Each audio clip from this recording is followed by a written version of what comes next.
Yeah, he did a great job. Had the one rough inning, got into the stretch again, and had a little bit of trouble getting his timing.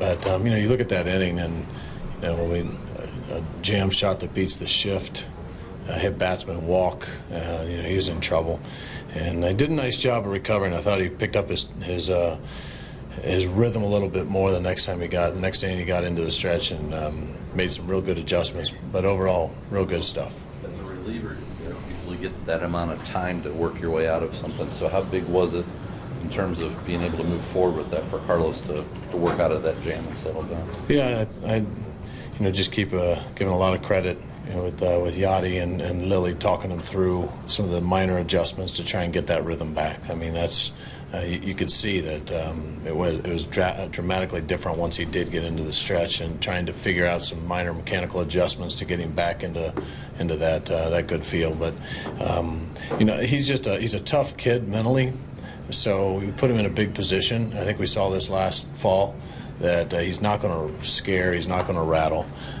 We just need him to stay the course, trust his stuff. But he's going to have to be able to make those adjustments midstream, and doing that mechanically isn't real easy for a veteran player, let alone a young player. Mike, if you skip the starts from Wainwright, Walker, Carlos steps in, to have him pitch as well as he has in those two starts, how important is that for you guys?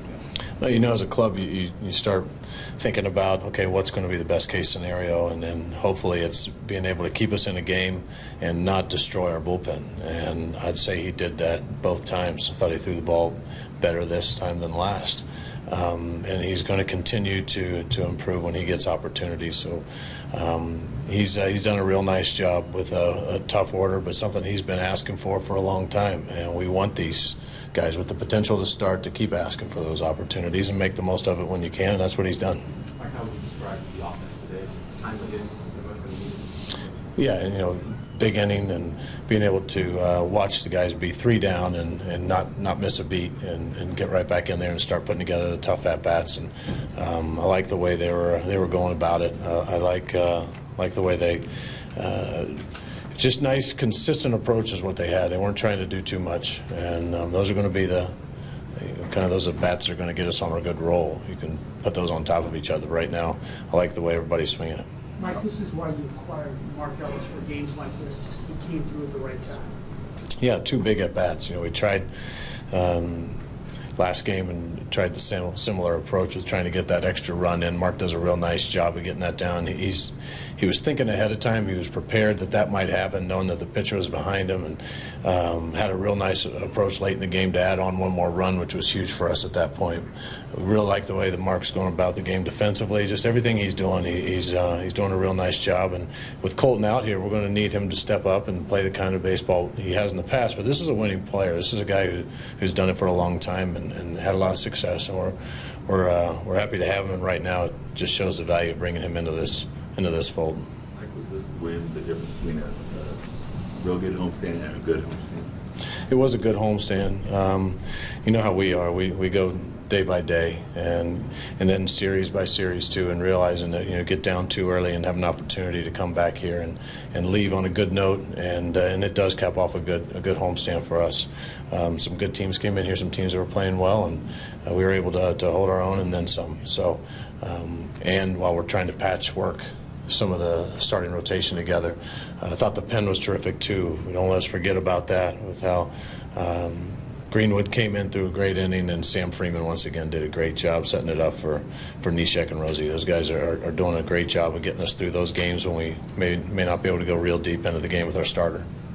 How do you assess the new look lineup today with the top of the order guys really not getting on, but the 6, 7, 8 guys knocking on all runs? Yeah, and that was kind of what we talked about before the game. Rick was, they're just going to have to go take their at bats and realize, today those last 3 in the order were up in big situations, and they had to come through big, and that's how it's going to be. I mean, over the long haul, maybe we'll see some advantages to putting certain guys in certain situations and optimizing where we can put guys in the lineup. But right now, they just need to focus. It's not where they are in the lineup; it's what they're going to do with each at bat, because it could be the one that means the game.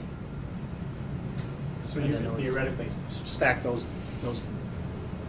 power hitters, should we say, at the top of the lineup if the bottom guys can come through like that? Yeah, I mean, I like watching them come up there, one right after the other.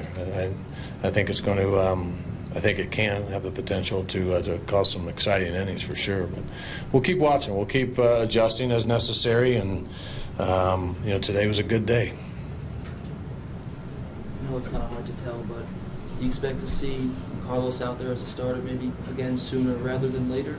Yeah, that's a call we'll make here pretty soon. But we think that he's doing everything he can, and that's all we ask him to do. And we'll keep our eyes on the other guys, and all that stuff will kind of play out here quick.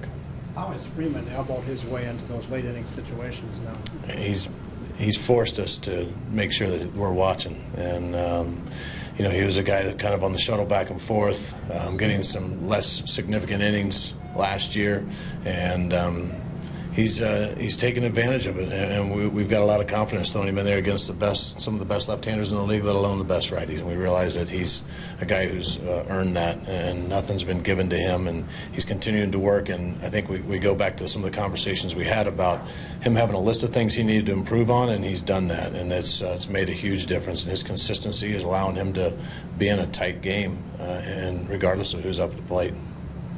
You can say the same thing about Greenwood today. That was a pretty big spot for him, wasn't it? Yeah, it is. I mean, same situation. We brought him in now twice, a one-run lead, and one inning later this time, and he did a great job. I mean, especially when we get to that part in the middle of their order with the big lefties up.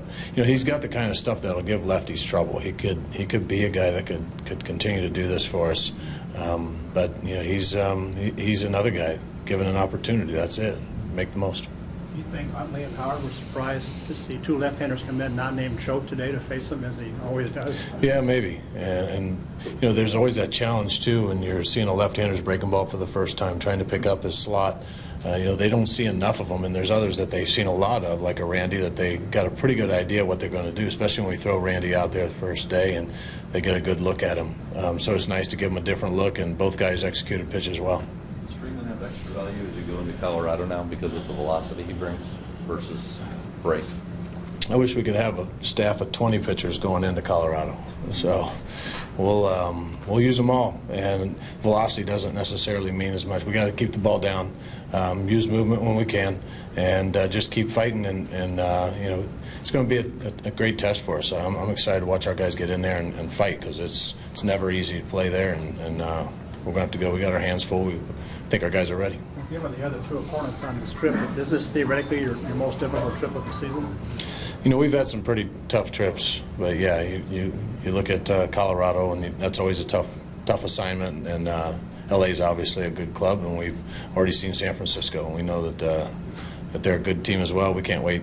Personally, I can't wait to get back out there. I think we got a different team to show them than what we showed them the first time.